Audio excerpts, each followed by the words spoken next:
প্রিয় টিচার, আপনাদের উদ্দেশ্যে বলতেছি, আপনারা গার্ড দিচ্ছেন, আপনারা চাইলে একটা স্টুডেন্টকে ফেল করে দিতে পারেন, একটা স্টুডেন্টকে পাসও করাইতে পারেন।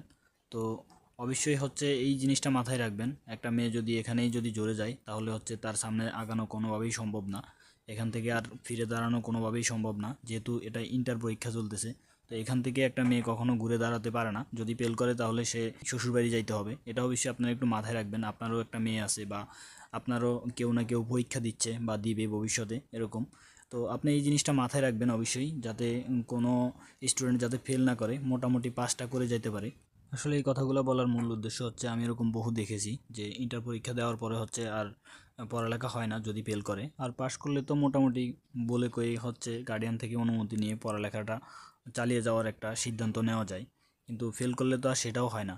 তো অবশ্যই সবার এটা মাথায় রাখা উচিত, ভালোভাবে পড়ালেখা করতে হবে। এবং টিচাররা, আপনারা যারা গার্ড দিচ্ছেন, আপনার যদি একটা মেয়ে ফেল করে তাহলে হচ্ছে আপনি নিজেও তাকে পড়াইতে চাইবেন না, একটা বছর আবার ঘোরার পর তারপরে হচ্ছে পরীক্ষা দিতে হবে।